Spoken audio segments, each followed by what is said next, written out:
Hello बच्चों, कैसे हो आप लोग। उम्मीद है बहुत अच्छे होंगे और मन लगा के पढ़ाई कर रहे होंगे। तो अभी तक जो क्लास हुआ है उसमें हम लोग चैप्टर 16 तक कंप्लीट कर चुके हैं। चैप्टर 17 आज हम लोग पढ़ेंगे। चैप्टर 17 है बिना जड़ का पेड़। बहुत ही इंटरेस्टिंग स्टोरी है। इसको ध्यान से अगर सुनेंगे तो बहुत मज़ा आएगा पढ़ाई करके।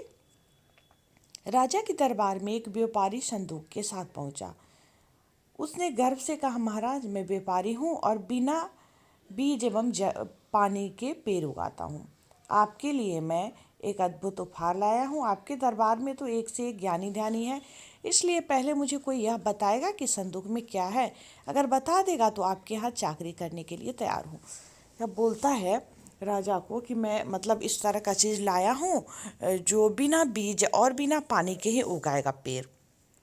लेकिन इस बक्से में वो है तो आपके यहाँ तो एक से एक ज्ञानी ध्यानी है, तो कोई ऐसा है जो बता दे, मतलब बिना देखे कि इसमें क्या है। तो अगर बता देगा तो फिर मैं आपके यहाँ नौकरी करने के लिए, चाकरी करने के लिए तैयार हूँ। सभासद पंडितों, पुरोहितों और ज्योतिषों की ओर देखने लगे, लेकिन उन लोगों ने सिर झुका लिया। मतलब कोई नहीं बता पाएगा, ऐसा हुआ। इसलिए सिर झुकाना ये हुआ कि वो मतलब पहले ही हम हार मान गए, घुटने टेक दिए, दिमाग भी नहीं चलाए कि हाँ क्या हो सकता है। तो सारा पंडित, पुरोहित, ज्योतिष सब सिर झुका लिया। ठीक है। सभा में गोनू झा भी उपस्थित थे। उन्हें अपनी चुनौती स्वीकार करना आवश्यक लगा, अन्यथा दरबार की जगहसाई होती। गोनू झा ने विश्वासपूर्वक कहा, मैं बता सकता हूँ कि संदूक में क्या है, लेकिन इसके लिए मुझे रात भर का समय चाहिए और व्यापारी को संदूक के साथ मेरे यहाँ ठहरना होगा। संदूक बदला न जाए, इसकी निगरानी के लिए हम रात भर जगे रहेंगे और व्यापारी चाहे तो पहरेदार भी रखवा सकता है। सभी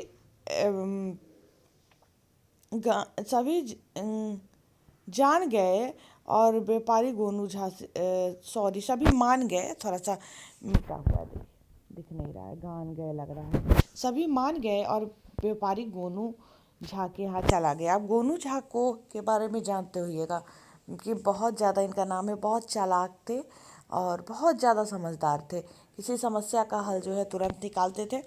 तो और इनको चुनौती स्वीकार करना बड़ा मतलब पसंद भी था। इन्होंने तुरंत चुनौती स्वीकार किया, इनको आवश्यक लगा। अन्यथा अगर चुनौती नहीं स्वीकार करते तो पूरी जगह साई हो जाती। गोनूजा पूरे विश्वास के साथ बोलते हैं कि मैं बता सकता हूँ कि संदूक में क्या है, लेकिन इसके लिए मुझे रात भर का समय चाहिए। और रात भर का समय में व्यापारी जो है मेरे साथ रहेगा। और अगर इसको लगे कि मतलब बक्सा बदला जा सकता है तो इसके लिए चाहे तो पहरेदार रखवा ले या फिर खुद रात भर जग के उस बक्से की रखवाली करे। अब सब मान गए लोग और व्यापारी जो है गोनू झा के यहाँ चला गया। रात भर दोनों संदूक की रखवाली करते रहे। रात कटनी थी, इसलिए किस्सा कहानी भी चलती रही। बातचीत के क्रम में गोनू झा ने कहा, भाई, कुछ दिन पूर्व मुझे एक व्यापारी मिला था। उसने भी यही कहा था कि बिना बीज पानी के पेड़ उगाता हूँ। पेड़ों में भांति भांति के फूल खिलते हैं, वह भी रात में। क्या आप भी रात में पेड़ उगाकर भांति भांति के फूल खिला सकते हैं? अब यह देखिए कितना दिमाग लगाया गोनू झा, एकदम चालाकी से वही बात पूछ रहा है उससे कि एक और व्यापारी आप ही के तरह मिला था और वह बोला था कि उसमें रात में तरह तरह के फूल भी खिलते हैं, तो क्या आप रात में पेड़ उगाकर भांति भांति के फूल खिला सकते हैं? उसने अहंकार में कहा, क्यों नहीं, मेरे पेड़ रात में ही तो अच्छे लगते हैं, उसमें रंग बिरंगे फूल देखते ही बनते हैं। यह सुन गोनू झा की आंखों में चमक आ गई और वो निश्चिंत हो गया। मतलब अब उसको जो डाउट था कि उसमें क्या है वो पूरा क्लियर हो गया। दूसरे दिन दोनों दरबार में उपस्थित हुए। गोनू झा ने जेब से कुछ आतिशबाजी निकालकर छोड़ी।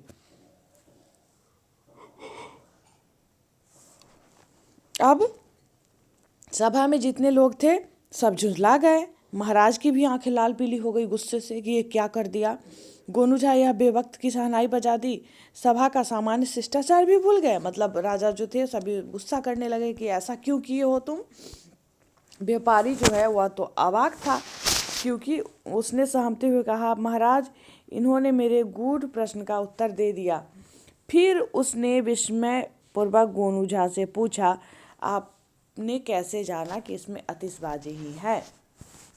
अब गोनू झा से पूछता विस्मय होके कि आपको कैसे पता चला कि इसमें आतिशबाजी ही है? गोनू झा ने बड़ा सहजता से जवाब दिया, व्यापारी, जब आपने यह कहा कि बिना बीज पानी के पेड़ उगते हैं और उसमें भांति भांति के फूल खिलते हैं, तब तक तो मुझे संदेह रहा, परंतु मेरे पूछने पर यह कहा कि रात ही में आपका यह फसल अच्छी लगती है, तब जरा भी संशय नहीं रहा कि इसमें आतिशबाजी छोड़कर अन्य कोई सामान होगा। अब व्यापारी जो है वो मायूस हो गया। राजा से कहा, राजा ने कहा, व्यापारी, आपको दुखी होने की ज़रूरत नहीं है, आप यहाँ रहने के लिए स्वतंत्र हैं, पर अपना कमाल रात में दिखाकर लोगों का मनोरंजन कीजिएगा। और यह व्यापारी को कहता है कि आप मायूस नहीं होइए और आप यहाँ पे मतलब दुखी आपको नहीं होना है, आप यहाँ पर रहने के लिए स्वतंत्र है, लेकिन रात में हम लोगों को अपना ये कमाल दिखाकर हम लोगों का मनोरंजन करवाइएगा। अगर प्रदर्शन प्रशंसनीय रहा तो पुरस्कार भी पाइएगा, पर अभी पुरस्कार के हकदार तो गोनू झा ही हैं, क्योंकि गोनू झा ही उस गूढ़ रहस्य का पता लगाए थे। इसलिए उस समय अभी तत्काल में इस पुरस्कार के हकदार गोनू झा है। आप अगर अच्छा प्रदर्शन करते हैं तो आप भी पुरस्कार पाइएगा। तो देखिए कितनी चालाकी से गोनू झा ने, मतलब डाउट तो गोनू झा को हो ही क्या था कि वही होगा, लेकिन पूरा क्लियर कैसे करवा लिया उससे पूछ के, अपना दिमाग लगा के। तो दिमाग बहुत लगाते थे, बहुत तेज आदमी थे। तो इस कहानी को लिखा है किसने? वीरेंद्र झा। वीरेंद्र झा इस कहानी के लेखक है। बताइएगा आप लोगों को ये कहानी कैसी लगी। कहानी तो बहुत अच्छी थी, बहुत मज़ा आने वाला कहानी था। तो धीरे धीरे क्वेश्चन आंसर भी मैं करवाऊँगी। इसमें आगे आए सीखे गुलाब के फूल बनाना, गुलाब का फूल बनाना सिखाया गया था, तो उसको हम लोग नहीं देखेंगे। हम लोग पढ़ाई कर रहे हैं तो पढ़ाई कंप्लीट कर लेते हैं धीरे धीरे। 17 तक हो चुका है और अभी मतलब सिलेबस बचा हुआ है, क्योंकि टाइम भी अभी बचा हुआ है। मार्च अप्रैल में, मार्च में एग्ज़ाम होता है, तो तब तक पूरा चैप्टर हो जाएगा, क्वेश्चन आंसर भी हो जाएगा। क्योंकि जैसे ही टोटल चैप्टर ख़त्म हो जाएगा फिर हम लोग क्वेश्चन आंसर की तरफ बढ़ेंगे और क्वेश्चन आंसर को भी कंप्लीट करते चले जाएंगे। क्वेश्चन आंसर का भी मैं एक पूरा प्लेलिस्ट बना दूंगी, जैसे मैं इसका प्लेलिस्ट बना दी हुई हूँ। चैप्टर 17 तक का एक प्लेलिस्ट है, जहाँ पे जो बच्चे अगर पीछे का नहीं देखे होंगे, पीछे का चैप्टर नहीं पढ़े होंगे, तो उसको चाहे तो वहाँ से प्ले स्टोर से पढ़ सकते हैं। तो चलिए फ़िलहाल इस वीडियो में इतना ही। मैं मिलूँगी फिर आप लोगों से नेक्स्ट क्लास में। तब तक के लिए बाय बाय। मन लगा के पढ़ाई करिएगा।